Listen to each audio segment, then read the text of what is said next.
Yo leí atentamente el texto de convocatoria a incluso lo conversamos en Londres, y veíamos que en verdad las preguntas son múltiples y son muy ambiciosas, muy interesantes, también muy estimulantes por lo mismo, pero parecía difícil poder contestarlas desde una experiencia que, bueno, en este caso estamos hablando de una experiencia que ya va a tener 11 años. Si tomamos solo lo que constituye el momento de la declaratoria de Monumento de Londres 38 y la intensificación, o más bien surgimiento en ese momento, de las manifestaciones de denuncia y de visibilización de Londres 38 en ese momento, que no es que no hubieran existido antes, pero habían tenido un carácter mucho más esporádico y de distinto tipo que las que comenzaron a tener a partir de ese momento en el año 2004-2005, que es el momento de la declaratoria. Entonces, referido a ese periodo, una primera cosa que diría es que las preguntas que ustedes proponen no son las únicas que creo merecerían también alguna discusión, pero en consideración del tiempo solo lo voy a señalar, que me parece que parte de las premisas, ¿ya?, y de los supuestos que están contenidos en el texto también podrían ser, y sería muy interesante poder discutirlos, ¿ya?, porque por lo menos varias de las afirmaciones que ahí están nos parecía que podían ser polémicas. En particular me refiero a la afirmación del surgimiento de narrativas contrahegemónicas, por ejemplo, como una tendencia, o de los alcances que podrían tener estas formas de representación, de monumentalización, frente a las políticas tradicionales de patrimonialización. O sea, que se estarían marcando como tendencias diferenciadas o contrapuestas, es lo que entendíamos. En ese sentido, ¿por qué nos parece un tema de discusión? Porque observando, y también esto es muy intuitivo, no hay una investigación detrás, pero pareciera que a partir del discurso y las prácticas existentes en las organizaciones, sitios de memoria, incluidos nosotros mismos, no siempre esas tendencias son tan claras, no aún por lo menos, y más bien hay distintos posicionamientos, algunos debates en curso, no siempre explícitos, no siempre tienen curso, entre las organizaciones, entre los distintos espacios, pero también al interior de estos. Y eso de alguna manera, claro, connota un proceso en curso y por lo mismo diría cierta cautela respecto de la afirmación de esas tendencias como tendencias verificadas. Un ejemplo, solo por mencionarlo, y que escapa al ámbito de la monumentalización, pero sí tiene mucha importancia por el proyecto de Londres, tiene que ver,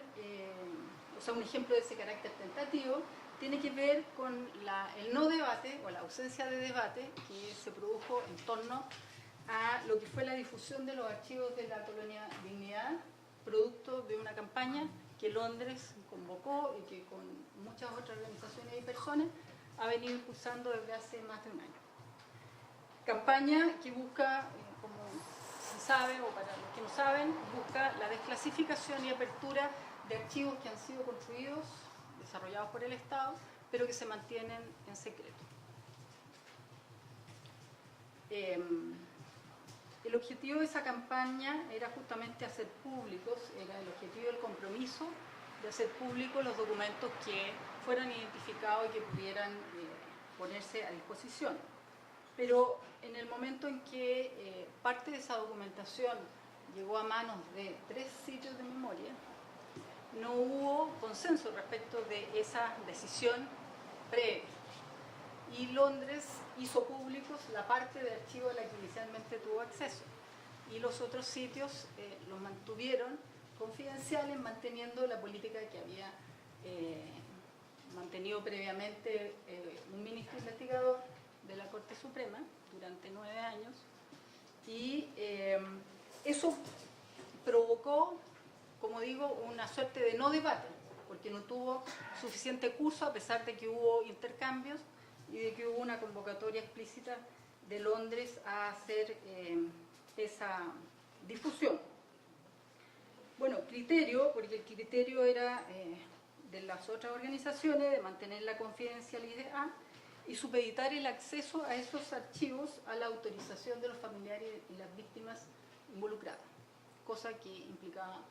un proceso, una complejidad inconmensurable, dadas las características de ese archivo. Bueno, esta decisión finalmente fue superada no solo por la apertura parcial inicialmente que hizo Londres 38, sino que también por la decisión de un canal de televisión que entregó la totalidad del archivo que ellos habían conseguido a todas las organizaciones que quisieron disponer de ella, y a partir de la cual Londres entonces también hizo la publicación de la totalidad de ese archivo. Bueno, sabemos, y no voy a continuar con este tema, pero era como para marcar el carácter polémico de las decisiones y de las tendencias que hoy día hay en curso respecto a distintos temas sobre la memoria, sobre la historia, sobre el acceso a la información. Pero yendo de manera un poco más específica a las preguntas que estaban planteadas, el primer grupo de preguntas que se relaciona con lo que se decidió conservar, borrar o crear de los espacios de memoria, las opciones que se consideraron, las implicancias, y qué es lo que se jugaba o se juega aún en estas decisiones. Son preguntas complejas porque han involucrado muchos procesos y muchos actores. Dicho esto en general, pero en particular respecto del caso de Londres 38. Entonces voy a ser muy esquemática y muy reduccionista también, respecto de ese proceso. Decir en primer lugar que el objetivo inicial fue visibilizar algo que de alguna manera estaba omitido en la ciudad, no en la historia, porque se conocía, había sido señalizado, denunciado, pero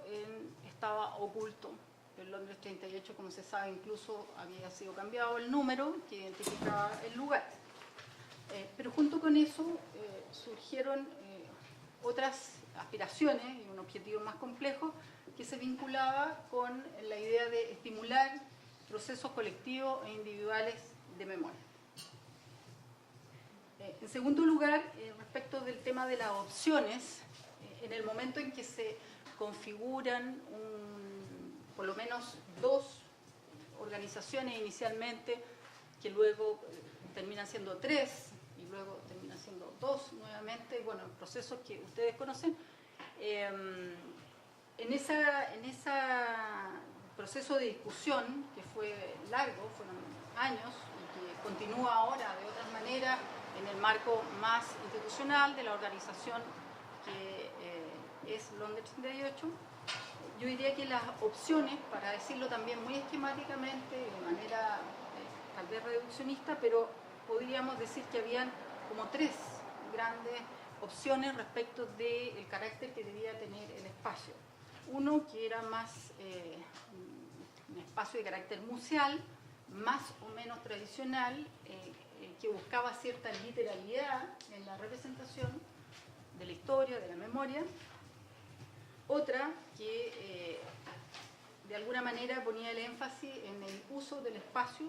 como un espacio de actividades político-culturales y que por lo tanto el eje del uso apuntaba al uso del lugar como infraestructura. Y una tercera opción que buscaba de alguna manera un proyecto un poco más complejo que trascendía el lugar y que finalmente en torno a la cual se construye un consenso parcial y que es la que más o menos se ha venido desarrollando hasta ahora. Ahora, la búsqueda de un proyecto más complejo que fuera más allá del lugar físico de Londres 38. Por lo tanto, yo diría que si hay un eje o un vector que estuvo en el centro de las definiciones que se adoptaron en ese momento, tenía que ver con el alcance del espacio, cuando hablábamos de espacio, ¿eh? Entonces el alcance no estaba referido solo al espacio físico y a la casa, sino que a una serie de otras consideraciones, que son básicamente tres. Una, de carácter temporal, en el sentido de que se pensó que un trabajo de memoria, de historia, de visibilización sobre la historia reciente, no podía tener estos límites temporales tan acotados como ha sido tradicionalmente respecto de el pasado dictatorial. Incluso, bueno, en el texto ustedes planteaban que de alguna manera estos espacios estaban referidos al pasado dictatorial, el terrorismo de Estado.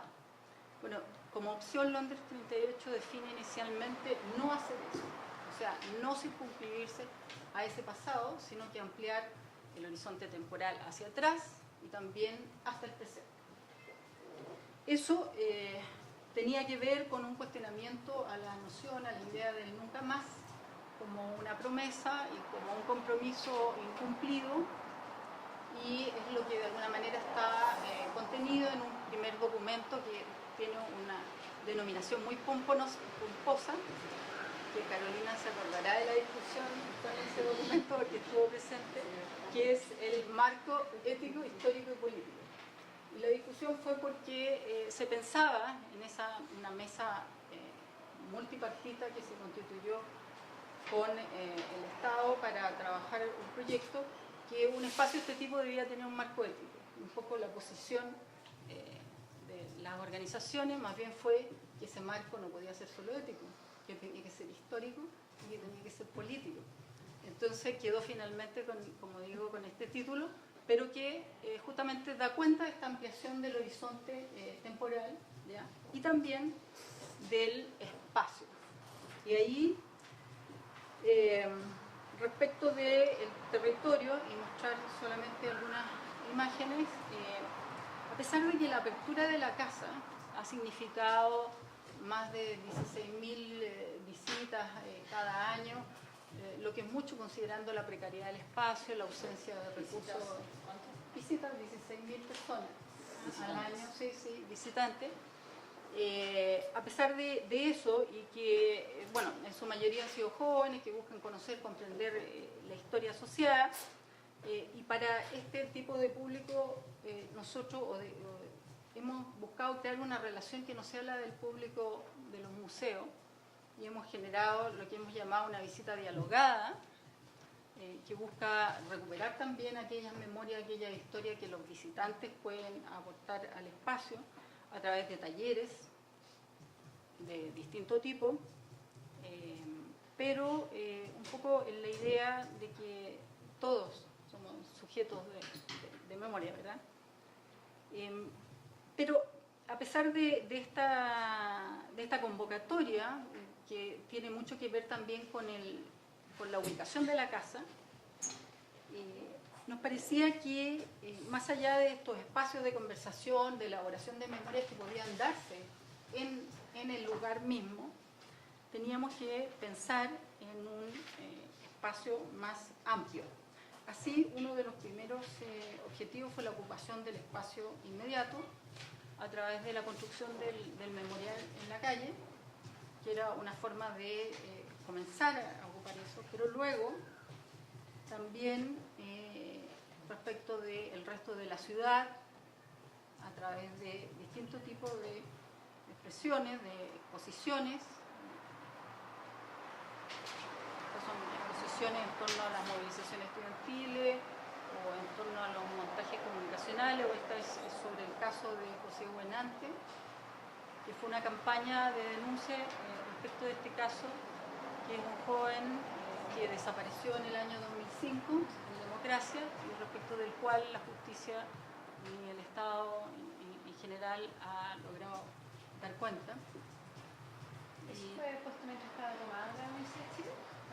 Claro, la foto anterior sí. ¿La ponen los estudiantes o la ponen No, la ponemos nosotros en acuerdo con los estudiantes, claro. Es que fue una intervención en realidad en 11 puntos de la ciudad con estas gigantografías que fueron diseñadas por artistas visuales, y que fueron instaladas y coincidió esa intervención con el año justamente de las grandes movilizaciones estudiantiles. Pero estas gigantografías fueron puestas en distintos lugares, no solo en la Universidad de Chile, como se ve acá, sino que también en la sede de la CUT, de la NEF, en el GAM y en otros lugares. Algo similar hicimos posteriormente del caso de Manuel Gutiérrez, que fue un joven también que murió asesinado producto de una bala en una manifestación en el 2012. Y que con esta gigantografía nuevamente intervinimos la ciudad, pero también las manifestaciones. Bueno, y múltiples en torno a otros temas, como la campaña No Más Archivos Secretos, que también ocupamos distintos espacios públicos, en esa vocación de ocupación de la ciudad. Y para el 2013 también los puentes de Mapocho, con una serie de leyendas que hacían alusión al tema de la impunidad respecto de los crímenes del pasado, pero también respecto de la represión en el presente. Estos lienzos fueron los que fueron retirados ilegalmente, por lo cual tenemos una presentación, una denuncia ante la Comisión de Derechos Humanos de las Naciones Unidas para justamente como un atentado contra la libre expresión en democracia. Registrados cuando estaban... Sí. Y bueno, otra intervención también en el marco del 2013, los 40 años del golpe, este trabajo con voluntarios que pintaron la sombra de los Hawker Hunters que bombardearon la Moneda en la calle. ¿Qué año fue eso? 2013. ¿40 años? Sí, fueron los 40 años. Y también está la Brigada de Serigrafía, que fue un grupo de organizaciones sociales con las cuales nosotros habíamos venido trabajando diversas actividades y con las cuales trabajamos también este programa para el 2013, pensando qué podíamos hacer en conjunto. Y fue en ese marco que una de las líneas de trabajo justamente de ocupación del espacio público se orientó a una brigada de serigrafía de afiches en que cada organización concibió, diseñó, imprimió y pegó en las calles en el día de la manifestación del 11 sus propias reivindicaciones, demandas, consignas que habían sido trabajadas en el marco de este taller. Y dentro del cual Londres también obviamente fue el convocante y fue parte de ese proceso. Junto con eso, y en esta misma idea que señalaba de ampliación del espacio público, también el espacio virtual ha sido importante, no solo con un sitio de denuncia, sino que también con un archivo digital de documentos. Bueno, para ir un poco más rápido, el alcance del espacio haría que decir que también hay una aspiración de ampliación desde el punto de vista social, en el sentido de no aspirar a llegar solo con un objetivo de reparación a los familiares, a las víctimas, a los llamados directamente afectados, sino que constituir un espacio que pueda interlocutar, relacionarse y ser parte del conjunto de la sociedad, interpelar al conjunto de la sociedad, buscando evitar algo que sí ha sucedido, creemos, que es la privatización del conflicto y la jerarquización de las víctimas también. En ese mismo sentido, la función, y este era un tercer elemento de distinción del alcance, la función no es solo conmemorativa o de denuncia, sino que también hemos concebido el espacio como un espacio productivo, partiendo de la idea de que la memoria es un proceso de construcción, un trabajo, y por lo tanto en ese espacio aspiramos a que haya más se constituya en un lugar de habla, de construcción de discursos, de elaboración de puntos de vista y de perspectivas, de manera de que aquello que puede ser visto como parte del patrimonio colectivo se convierta más en una herramienta que en un objeto de contemplación, de alguna manera dando cuenta de una nueva relación o de una nueva búsqueda, porque tampoco es tan evidente que sea así, pero por lo menos de una cierta búsqueda del patrimonio en diálogo con el espacio social. Bueno, en ese marco, y para ir terminando, en ese marco es que surge la opción por el espacio vacío, que es lo que ustedes han visto, que es un espacio vacío no por una suerte de fetichismo respecto de la casa, sino que más bien como un espacio que pueda ser dinamizado, llenado, reelaborado en su contenido, para justamente no cristalizar, no fijar un mensaje, una historia, un proceso,